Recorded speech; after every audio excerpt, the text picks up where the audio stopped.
pour some juice on that first. Okay, here we go. First thing, the UK Parliament. Yes, it's all kicking off because Boris Johnson wants to prorogue the Parliament. Now, what does that mean? It means he sends them all home. He sends them all home. He's getting the Queen's permission to do it.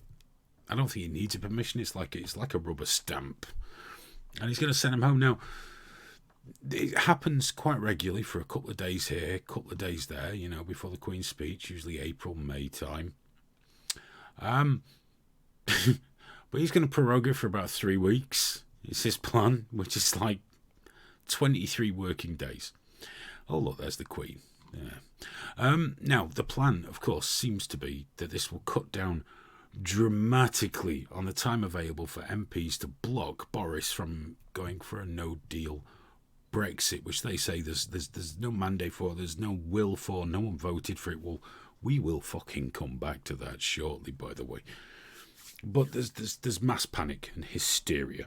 Aaron Bastani has personally tweeted many times in protest against it, and people planning on sit-ins on Tower Bridge and all these kind of things, because they want to stop no deal. But apparently it is perfectly legal what he's planning to do. Perfectly legal. Now, I say everyone, the follow-back pro-Europe guys are complaining that it's anti-democratic to do this, but so is your desire to stop Brexit, stop no deal, cancel the whole thing. That's anti-democratic too. Now, I know democracy is mainly what you agree with. I get that, okay? But that's not how it works. Now, then they'll say, we didn't vote to leave without a deal. We didn't vote for no deal. Nobody voted for no deal. Well, it seems there's a champion stepped forward. And it is, of course, Gina Miller. Who else but the woman that we don't know who the hell she is or why she's going to court about Brexit, but she doesn't like it. Apparently this is a dictatorial move. As you can see, this person with a very wonderful handwriting, proroguing Parliament is shafting democracy. So is cancelling Brexit, but I don't see it that way, you see, because no one really wants Brexit, apart from all the people that voted for it. But the people that voted against it say that no, all the people that didn't vote don't want it, to which I say they should have voted. But anyway, you can't win because you're just a racist little Englander if you think that we shouldn't be a part of the European Union. You're clearly a racist, xenophobic, and all these things. So Gina's using very, very leading language, and her lawyers are applying to challenge Boris Johnson's plan. Her fucking lawyers. Who is this fucking woman who thinks that she can just say, fuck you guys, I've got money, I'm going to fight what you voted for? Now, some MPs have been saying they wish to vote to scrap the conference recess. This would have resulted in 35 sitting days in the run-up to the 31st of October. So Johnson's prorogation plan would significantly reduce these sitting days, leaving precious little time to debate and pass any legislation to mitigate against the worst effects of a no-deal Brexit, which the Prime Minister has no mandate for in the country or Parliament. Now, I would like to just pull something up here. When we were offered the chance to vote in the referendum, we were told, where Article 50 is concerned, if no deal had been achieved, we would leave without a deal. It was made crystal clear. It's out there. Doesn't get shown very often, but it's out there. It's what the Prime Minister at the time said. It's what everyone was told. If we do not have a suitable deal, we will leave without a deal. We will leave without a deal. That's the mandate. That's what we were told. Then everyone went and voted, and to the horror of many people, Leave won. And since then, in 3 years, we've had Remainer after Remainer in charge of fucking Brexit. And surprised, imagine just the shock and horror and awe that we haven't got anywhere. Imagine that. Imagine putting staunch Remainers in charge of leaving the EU and not actually getting anywhere. Who would have fucking thought it? So now we've got Boris Johnson in, who, let's be honest, is no one's idea of an ideal Prime Minister, but maybe just the person we need now, which is quite horrifying. And he's going to push it through if he can. But Gina Miller, she's going to step in the way. She says, this is not about taking back control. This is about taking away power from our elected representatives and concentrating in the hands of Johnson and his small coterie of shadowy, unelected advisers. Well, pardon me, but if 70% of the parliamentarians are Remain, I don't give a fuck what they think. Their job is to run the country in the best interest of the electorate and for the electorate. If their people, the people that put them in power, voted leave, their job is to see that through, because that's what was promised. That was what was said. We will leave the European Union, and if we can't get a deal, we leave without a deal. Finished. Now, spare me all this skies falling down shit. On the radio they were saying it's already happening. The effects of Brexit. Diabetics can't get those pieces of paper they tap on their finger, not litmus paper, whatever it is, to tell them if they're up, down or sideways. I think that might be bollocks. Well, there'll be no insulin. One of the major suppliers of insulin in the UK has been like, no, we're fine, we've been stockpiling, we're good. We are good, we're sweet. Just let us know what's happening. The hysteria is being manufactured. The newspapers are full of there'll be shortages, ensuring that there will be, because people will panic buy, because people are fucking stupid. They'll be running out buying canned goods and asparagus and lying down in the aisles of Waitrose, bemoaning the fact that, they don't get as many euros as they used to for the pound. Never mind that our exporters are actually loving it at the minute. Although, caveat, if they import a lot of goods to make their goods, it's not so great for them, but they're doing far better in exports, because our exports are more competitive price-wise than they ever were. But these people don't really give a fuck about that. I've seen them go like, oh, thank you very much, Brexiteers. This is someone I actually know. Went on holiday, didn't get nearly as many euros for my pound. Could not give less of a fuck if I tried. I mean, if I made a concerted effort to give less of a shit about how many euros you get for your holiday, I couldn't do it. It's impossible to care less than I do about your euro situation for your holiday wine tasting in the Bordeaux region.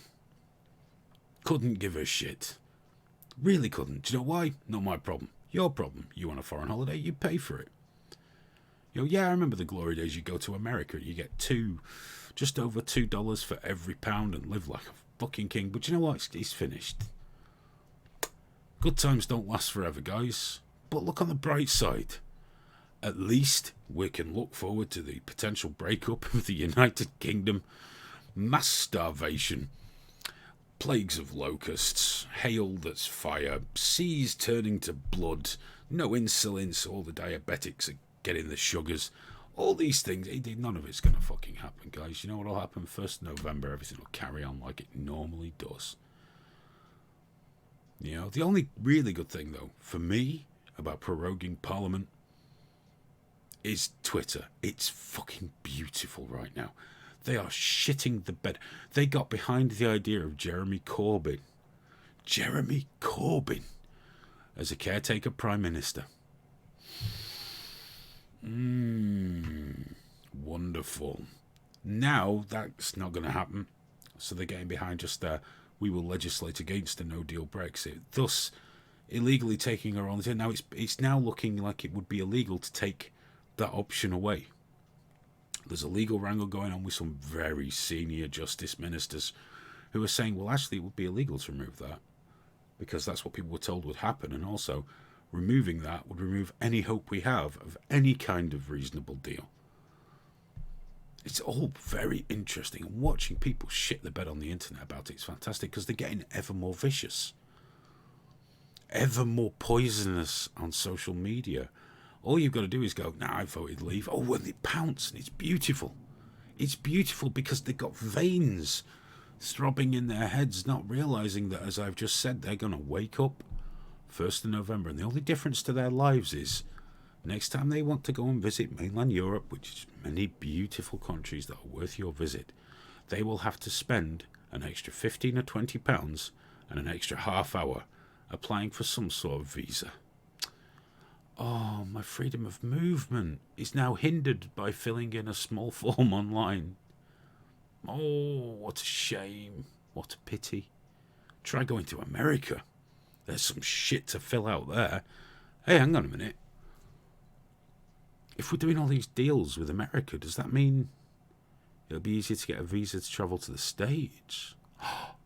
What a good trade. I'd eat some chlorinated chicken for that, dude. Yeah, because I like going to Europe. Beautiful cities, wonderful people, different foods, different cultures. It's great. But I really like going to America. I've only been a couple of times. Really like it. Massive portions of edibles and just, yeah, brilliant. Brilliant. You know, where else could you go on honeymoon? Do a helicopter trip, fire fully automatic rifles, and see Megadeth. In a hotel that has an albino crocodile. Seriously, you can't do that in Luxembourg, can you? I think we're making a very sound move here, and I'm sure I've just sold it to you.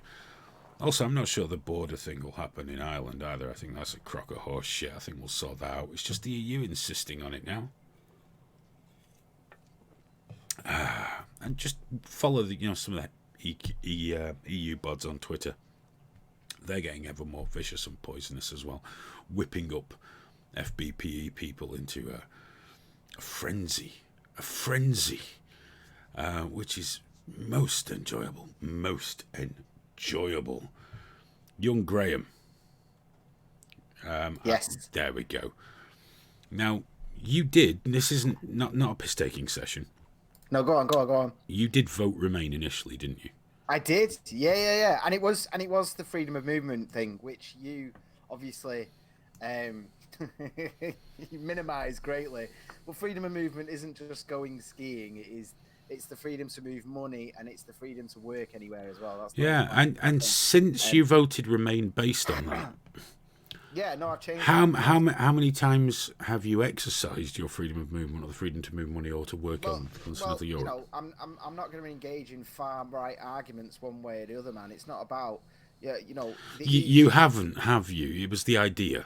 The EU isn't about me personally, and freedom of movement isn't about me personally. That's a ridiculous take on it. That's literally a far right argument. It's not far right at all. Why? Hang on, no. Personally, when you vote, do you just vote for the greater good? I vote for everything. You don't give your personal considerations any thought whatsoever. Yeah, of course I do. But at that point, freedom of movement, for me personally and for everyone, outweighed the negativities. But I've moved right now. I know. It's not good one way or the other. It's not like being in the EU is all good or all bad or all bad. Bad. There's a 50-50 on it. No, not 50. Maybe 90-10. And I know a lot of people who have moved, who do go everywhere, who do work and all the rest of it, and they've met people they love, and I voted on the back of that. But but saying like how many times have you? That's the same nonsense James O'Brien tries to. I'm just asking you a question. It's just a question to give us a greater insight, because if you hadn't shut the bed and spat your dummy out, I believe. Go on. That's a very worthy intention. Yeah, no, it is. But what I'm going to say is that the majority of people would never have exercised their freedom of movement bullshit. Wouldn't have done it. It's just another thing. People are frightened, and this isn't to denigrate them. People are scared of the unknown. They don't like it. They don't like it. They would, they won't see negatives where there are negatives, because obviously it's not all negative being in the EU. That's a ridiculous statement that I just say because it amuses me. But what we're seeing on both sides is massive demonisation, this huge polarisation. The truth is, for all the things I say, I find continental Europe often quite staggeringly beautiful. I enjoy it. I enjoy the different nations, the different cultures. I love the idea of the EU. Genuinely. I love the idea. I love the idea of freedom of movement. I do personally love all of those things. I just think the cost is far too high. She's got to be allowed to get a drink, dude. Don't be dramatic. She's got to be allowed to make some fucking preparations before we go live. You knew I was going on. You could have said, well, all right, it is Thursday. I'll hold my hands up to that. I'm not supposed to be here. Just ask. Obviously, she can't hear me at the moment. But I'd like wait, come up. I'd like you to relay to Soph. I would like to say, are you really going to take that from him? Are you really going to take that from me? That's Hayden. Oh, well, no, you're not allowed to do it. There you go. All right. You'll have to sit outside on your phone. All right. Piss off. Go on. Stop wobbling at me. Fuck's sake. I agree with you. In terms of the way freedom of movement was sold, yes. And in fact, this is one of the most frustrating things about it, because freedom of movement originally meant it was work that was based around work. And I think the fact that freedom of movement includes money as well. Money can move across Europe, no problem. Obviously, there's other sides to that, good and bad. But that affects us all in a good way. That grows the economy straight away. But then that's sold to us. But then there's that creeping authoritarianism of like, well, wouldn't it be nice if we had regulatory alignment? And it's like, well, yeah, that's not such a bad idea. But then you go forward 30 years, and they're just deciding on every little fucking thing in our lives. They're deciding what websites I can go on. That's where my problems come from. Yes. Because for all the bluster, you know what I do, you got to play a part, haven't you? There's not an anti-European body apart from maybe the French, Germans, and of course Luxembourg. But genuinely, there isn't. I don't think like that, But the EU horrifies me, not Europe. Yeah, exactly. The EU. So for me, all the benefits, and of course there were benefits, freedom of movement and stuff like that, as much as it's fun to say it's all about Tarquin's skiing holiday. This creeping, as you said, authoritarianism, this unelected bodies making really, really dystopian fucking rules for the rest of us. With people saying, well, we can't fight it if we're not in there, but you can't fight it if you're in there, because MEPs can't suggest laws. That's not their place. Well, you saw them when they voted in the new leader, didn't you? When it started this time through, and you saw the looks on the faces. And specifically, the cameras were going to like pro-EU people, and they were just like, "This is ridiculous." You can say one way or another about Farage turning his back on it and that, but it is a joke.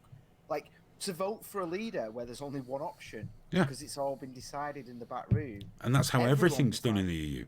Everything's done, and they go on about the United States. The EU is this beacon of strength, as if lobbyists don't have a part to play in the EU. Oh, the whole town, man, the whole town. They've got that big fucking. It's filthy. It's filthy. So I've walked past that, just the once. Nothing to report. I just walked past. I was looking for somewhere to get a drink. So it is annoying though, because the Windrush. I've said this before, man. And when you look at it, the Windrush generation was over 22 years, and right now we have the Windrush generation coming in every year, 500,000 people. Now they're from in and outside the EU. Obviously, it's about 50-50. But then when you account for the people leaving, it goes down to between 200,000-300,000 people, and it's still that even now. Right now, this next census is going to be a clusterfuck of information. But the issue is, that we've got more people moving into this country than there are houses being built, which just on a basic level does not add up.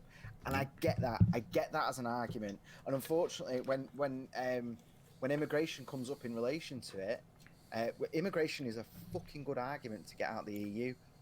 But the problem is, we had freedom as a country to be a lot stricter than we were doing.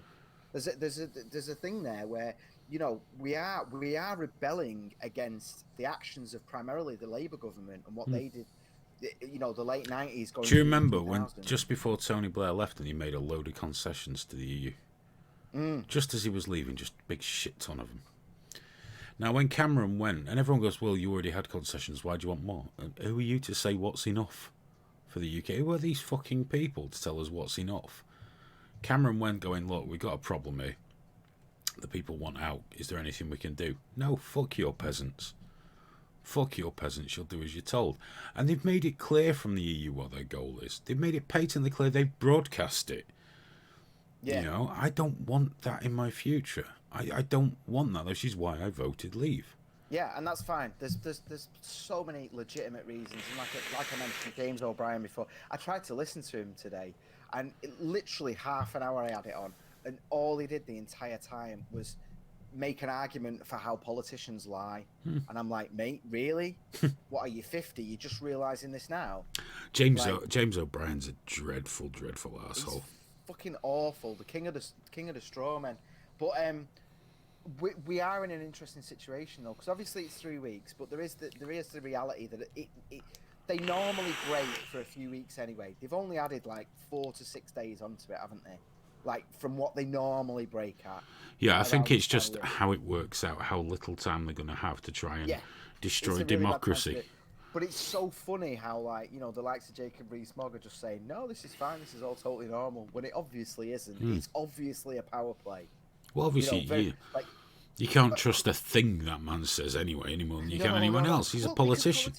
Politicians lie, and that's the thing with James O'Brien going, hey, Jacob Rees-Mogg, he was lying to you. And it's like, yeah, that's what they do. That's their job, is to lie. They all lie. Every single one of them. Like, sitting there and going, he's lying. Okay, so yeah, but what else is going on? What's the bigger picture here? The bigger picture is Corbyn was forming his People's Parliament. So the very next day they dropped this proroguing bullshit. Yeah. And it's just to send it all west. No one's talking about People's Parliament now. No one gives a shit about all that. It's just pure chaos, panic. And it's the Trump approach, isn't it? You know, he'll probably in a week from now, Boris will probably have some news about an affair that he's had dropped. Do you know what I mean? Or he'll do something like the letterbox comment or some shit like that. Ultimately, though, what they're doing, it's all political theatre. This needs to happen at the rate it's happening from the point of view of making no deal a reality. No deal has to be a reality for any kind of meaningful negotiation to happen. I think no deal just has to happen because that'll be the most amusing outcome of all. Yeah, well, you know, but it'd be nice if we could do, you know, if we could do WTO, but there was something there. Do you know what I mean? There was some sort of like, you know, anything. Here's the problem: they're trying to do a top-down deal where they sort everything, whereas it needs to start from WTO and then add on to it as quickly as humanly possible. There's not going to be a decent deal. The EU have made it patently obvious. I mean, they're going to really have to come to the table because I do believe that Boris Johnson's actually willing to see this through. That's the other side to it. That's what makes it really, really interesting because obviously Boris and the current government are very much positioning themselves to make no deal a reality. Seemingly, you'd assume to make some sort of deal on the table, but the EU's in a really bad place then, because if the EU does put a deal on the table this late in the day, after doing all this faff with Theresa May, they're going to be humiliated. I mean, not their only economies won't suffer as much. You know, who else is going to want to leave? Well, exactly. That's the thing, isn't it? You're looking at Italy, you're looking at half of Eastern Europe. Although it's funny with them at the moment because loads of them are going back, but not because they're being forced to go back, but just because the economy's boosting. The wages are going through the roof because they all fucked off. And they're going. It's funny because there's just a natural supply and demand thing there. So they've got all this. They've come here, worked for a bit, saved up. A few of them are going home, not loads, but a few of them, and everyone's going. See, it's them racists in it, them leave racists, and it's like, no, it's because they want to go home. For a start, it's home to them, and they're gonna get a shitload of money when they do. Why the fuck wouldn't you? Just because we're being trolled a little. Robert Morgan says Boris is giving the EU a high colonic of prune juice, just as the colonies gave to Great Britain in 1776. With the possible exception that Boris isn't doing it with the help of the French. I got a couple of good quotes, actually. Equix said, by the way, I love your PM, Darth Boris. Yeah, I was gutted for their first meeting, actually, with Trump. President Trump. I was gutted because there was loads of people around. They put this barrier of people at the table with him. And did you see the Macron meeting? No. Well, obviously Boris was there looking really scruffy and then put his feet on the coffee table. It was beautiful. Yeah. It was fucking hilarious, that, because Macron actually said, you could use these as a footrest. You know, he said something along those lines in English, clearly. And what Boris did on a one-to-one level with him, he then mimicked the thing of, oh yes, you could, and immediately put his foot down and was dead, quite submissive, and you know, it wasn't like a power play and everything, but obviously the cameras are going click click click click click, and then the next thing you see is Boris with his feet up, just going like that, and it was just the briefest of moments. I must admit though that I preferred it before I read, the further information. Because I like the idea of a British Prime Minister looking like a scruffy tramp. I don't mean an old piss-smelling scruffy tramp like Jeremy Corbyn. I just mean a scruffy. I'm not saying he does smell of piss, by the way. He just looks like he might smell of piss. we romanticise that little bit of scruffiness a little bit, don't we? We do, and I do too. Yeah, definitely. But seeing him go in and put his feet up on someone's furniture is just the ultimate sign of disrespect, isn't it? It's the age we live in, though, where everyone's doing the exact same thing and coming away with completely different stories. You know, so some people have gone, oh, Boris, look at him showing those fucking Europeans who's boss. Look at that, and then the sort of arch remainers or whatever are just looking at that and going, has he no respect? We're in dire. We're about to dive off the cliff here, mate. What's he doing, putting his fucking feet up on the fucking road? And it's like, it's funny, isn't it? We're all looking at the same thing and seeing something very, very different. We had Alan as well said, I told you we were in a dictatorship. Roll on full communism. Comrade, I've just checked the emails and there was just one telling me to stop injecting toxins into my heart, lung, and liver. I don't know who that was from. I think it was spam, but I'm definitely gonna stop injecting things into my heart, lung, and liver. If you would like to send an email, and it's live at triggerwarning.tv, and you can Skype in, not on video, but your voice anyway. It's also live at triggerwarning.tv on Skype. So if you want to Skype in, it's on Do Not Disturb, but feel free to call if you'd like, and I'll